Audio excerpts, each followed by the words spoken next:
ಈ ಸನಾತನವಾದಿಗಳು ಭಾಳ ಕ್ಲಿಯರಾಗಿ ಹೇಳೋದಾದರೆ RSSನ ಸಂಘಿ ಗ್ಯಾಂಗ್ ಇಡೀ ದೇಶದಾದ್ಯಂತ ಅನೇಕ ವಿಚಾರಧಾರೆಗಳನ್ನು ನುಂಗಿ ನೀರು ಕುಡಿದಿದೆ. ಈಗ ಕರ್ನಾಟಕದಲ್ಲಿರುವ ಬಸವ ಸಂಸ್ಕೃತಿ, ಬಸವ ಧರ್ಮ ಮತ್ತು ಬಸವ ದರ್ಶನದ ವಿಚಾರಧಾರೆಯನ್ನು ನುಂಗಿ ನೀರು ಕುಡಿಯುವ ಹುನ್ನಾರದಲ್ಲಿ ಇದ್ದಾರೆ.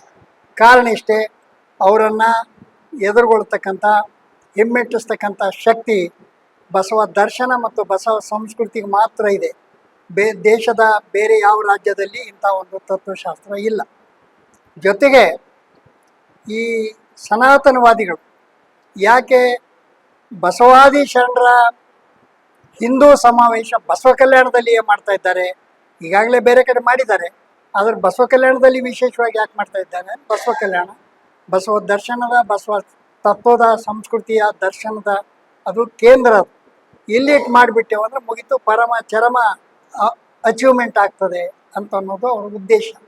ಯಾಕೆ ಮಾಡ್ತಾ ಇದ್ದಾರೆ ಅಂದರೆ ಇತ್ತೀಚೆಗೆ ಜಾಗತಿಕ ಲಿಂಗಾಯತ ಮಹಾಸಭಾದ ನೇತೃತ್ವದಲ್ಲಿ ಲಿಂಗಾಯತ ಅನ್ನೋದು ಒಂದು ಸ್ವತಂತ್ರ ಧರ್ಮ, ಇಂಡಿಪೆಂಡೆಂಟ್ ಧರ್ಮ, ಯೂನಿಕ್ ಆದಂಥ, ಅದ್ವಿತೀಯವಾದಂಥ, ಅನುಪಮವಾದಂಥ ಧರ್ಮ ಅನ್ನೋದನ್ನು ಸಾರ್ತಾ ಇದ್ದಾರೆ.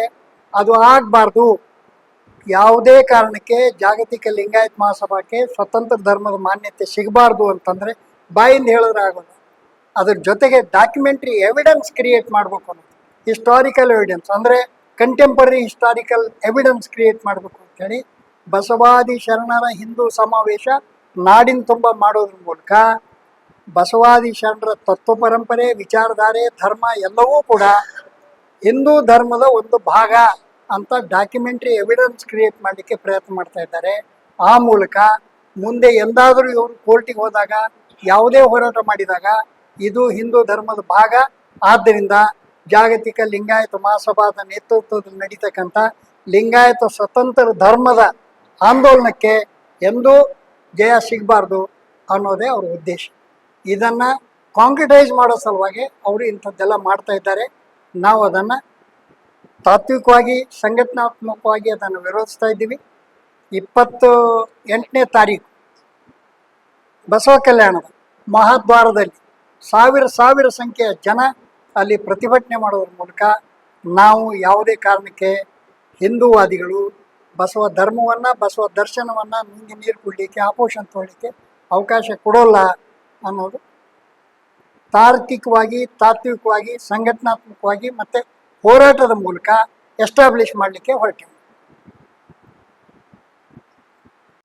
ನಾಡಿನ ಜನರಲ್ಲಿ ಮನವರಿಕೆ ಮಾಡಿಕೊಡುವುದೇನೆಂದರೆ, ಇತ್ತೀಚೆಗೆ ಸನಾತನವಾದಿಗಳು ಬಸವಾದಿ ಶರಣರ ತತ್ವ ಸಿದ್ಧಾಂತಗಳನ್ನ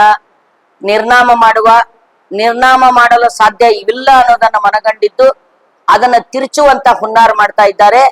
ಅದರ ಅಂಗವಾಗಿ ಕರ್ನಾಟಕದ ಎಲ್ಲ ಜಿಲ್ಲೆಗಳಲ್ಲಿ ಬಸವಾದಿ ಶರಣ ಹಿಂದೂ ಸಮಾವೇಶ ಅನ್ನುವಂತ ಅತ್ಯಂತ ದುಷ್ಟ ಕಾರ್ಯಕ್ರಮ ಒಂದನ್ನು ತೆಗೆದುಕೊಂಡು ಹೊರಟಿದ್ದಾರೆ.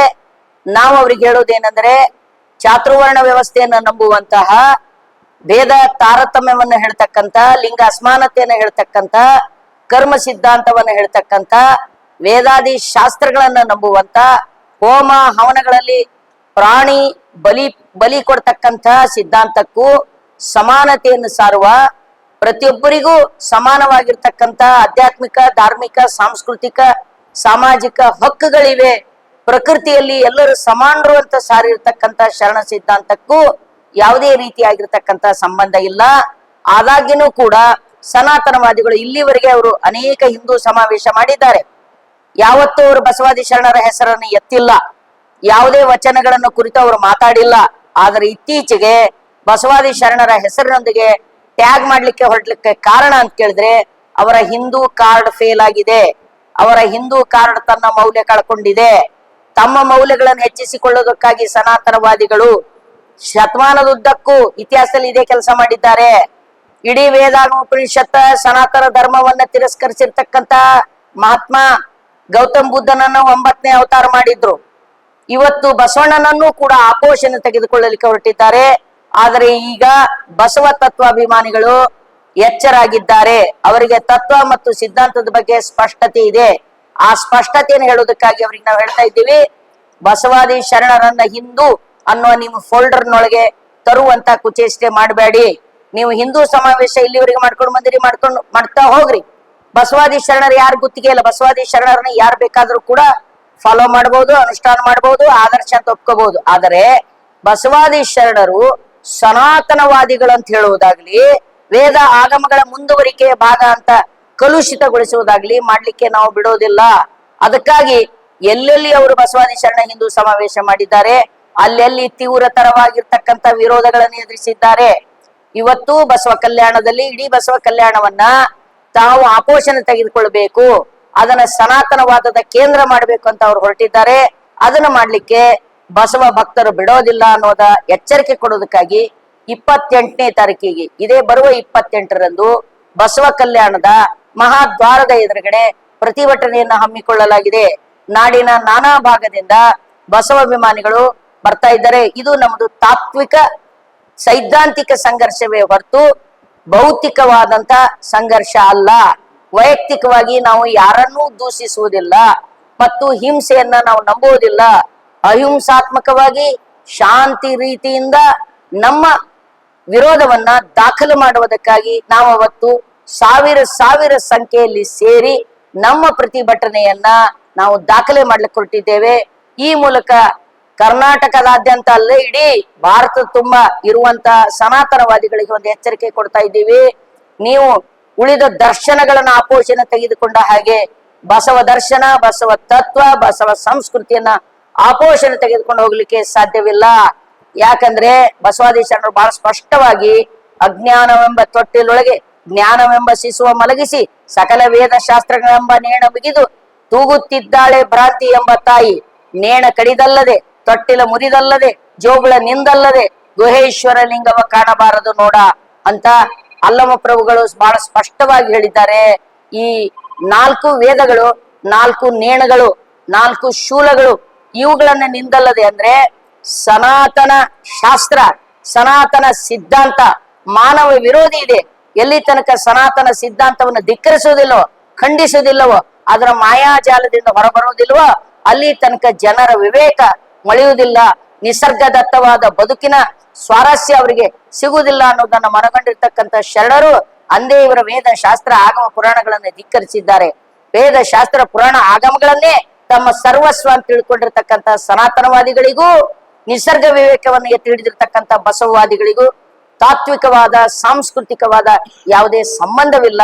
ಆದ್ದರಿಂದ ಹಿಂದೂ ಬೇರೆ, ಹಿಂದುತ್ವ ಬೇರೆ. ಹಿಂದುತ್ವ ಅನ್ನೋದು ಸನಾತನವಾದ, ವರ್ಣಾಶ್ರಮ ಪದ್ಧತಿ, ವೈದಿಕವಾದ, ಕರ್ಮವಾದ, ಅದೊಂದು ಪೊಲಿಟಿಕಲ್ ಫಿಲಾಸಫಿ, ಅದೊಂದು ರಾಜಕೀಯ ತತ್ವಶಾಸ್ತ್ರ, ಅದೊಂದು ರಾಜಕೀಯ ತತ್ವಶಾಸ್ತ್ರ. ಈ ರಾಜಕಾರಣದ ಅಂಗವಾಗಿ RSS ಇದರ ಹಿಂದ್ಗಡೆ ಇರ್ತಕ್ಕಂಥ ರಾಷ್ಟ್ರೀಯ ಸ್ವಯಂ ಸೇವಕ್ ಸಂಘ್, ರಾಷ್ಟ್ರೀಯ ಸ್ವಯಂ ಸೇವಕ ಸಂಘದವ್ರಿಗೆ ಹೇಳ್ತಾ ಇದ್ದೇವೆ, ನೀವು ಅನ್ಯಾಯ ಅತ್ಯಾಚಾರಕ್ಕಾಗಿ ಹೋರಾಟ ಮಾಡ್ತಿರ್ಬೋದು, ನಾವು ಸತ್ಯ, ನ್ಯಾಯ, ನಿಷ್ಠುರತೆ ಮತ್ತು ಸರ್ವ ಸಮಾನತೆಗಾಗಿ ಬಸವ ತತ್ವವನ್ನು ಪ್ರಾಣ ಕೊಟ್ಟಾದರೂ ಉಳಿಸಿಕೊಳ್ಳುತ್ತೇವೆ ಅನ್ನುವಂಥ ಎಚ್ಚರಿಕೆ. ನಾವು ಪ್ರಾಣ ತೆಗೆಯುವವರಲ್ಲ, ಪ್ರಾಣ ಉಳಿಸುವವರು. ದಯವಿಟ್ಟು ಬಸವ ತತ್ವದ ಮೇಲೆ ನಿಮ್ಮ ಕೆಟ್ಟ ಕಣ್ಣನ್ನ ಹಾಕಬೇಡಿ ಅಂತ ಹೇಳಿ ಅವರಿಗೆ ವಿನಂತಿ ಮಾಡ್ಕೊಳ್ತೇವೆ.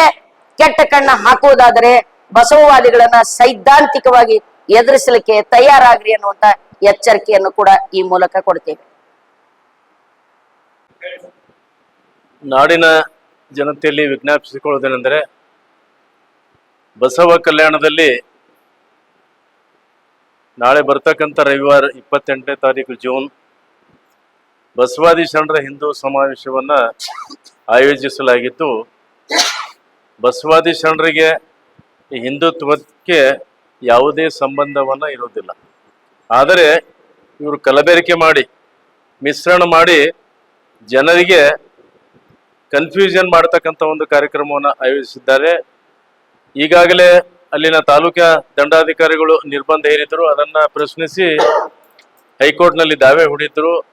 ಅದನ್ನ ಕೂಡ ಏನಪ್ಪಾ ಅಂದ್ರೆ, ಯಾರು ಆಯೋಜನೆ ಮಾಡಿರ್ತಕ್ಕಂಥ ಕನೇರಿ ಸ್ವಾಮಿಗಳಿಗೆ ಅವರನ್ನ ಮಾತನಾಡ್ತಕ್ಕಂಥದ್ದು ಅಲ್ಲಿ ನಿರ್ಬಂಧವನ್ನ ಆದೇಶವನ್ನು ಮಾಡಲಾಗಿದೆ, ನಿರ್ಬಂಧ ಹೇರಿ. ಅದಕ್ಕಾಗಿ ನಮ್ಮ ಬೇಡಿಕೆ ಬಸವಾದಿ ಶರಣರಿಗೂ ಹಿಂದೂಕ್ಕೆ ಯಾವುದೇ ರೀತಿಯ ಸಂಬಂಧ ಇರೋದಿಲ್ಲ. ಅದನ್ನ ಬೇರ್ಪಡಿಸಬೇಕು. ಕೇವಲ ಬಸವಾದಿ ಶರಣರ ಸಮಾವೇಶ ಮಾಡಲಿ ಅಥವಾ ಹಿಂದೂ ಸಮಾವೇಶ ಮಾಡಲಿ ಯಾವುದೇ ಅಭ್ಯಂತರ ಇಲ್ಲ. ಆದರೆ ಎರಡೂ ಏನಪ್ಪಾ ಅಂದ್ರೆ ಕೂಡಿಸಿ ಮಾಡ್ತಕ್ಕಂಥದ್ದು ಇದು ತತ್ವಕ್ಕೆ ಸಿದ್ಧಾಂತಕ್ಕೆ ವಿರೋಧವಾಗಿರ್ತಕ್ಕಂಥದ್ದು. ಅದನ್ನ ಪ್ರಶ್ನಿಸಿ ನಾವೇನಪ್ಪಾ ಅಂದ್ರೆ 28ನೇ ತಾರೀಕು ಬಸವ ಕಲ್ಯಾಣದ ದ್ವಾರ ಬಾಗಿಲದಲ್ಲಿ ಬೆಳಗ್ಗೆ 11 ಗಂಟೆಗೆ ಪ್ರತಿಭಟನೆಯನ್ನ ಮಾಡಲಿಕ್ಕೆ ನಾಡಿನ ಜನರಿಗೆ ಜೊತೆಗೆ ಬಸವ ಅನುಯಾಯಿಗಳು ಇರ್ತಕ್ಕಂಥ ಕರ್ನಾಟಕ, ಆಂಧ್ರ, ತೆಲಂಗಾಣ, ಮಹಾರಾಷ್ಟ್ರದ ಜನರಲ್ಲಿ ಕೂಡ ವಿನಂತಿಯನ್ನು ಮಾಡ್ತಾ ಇದ್ದೇವೆ.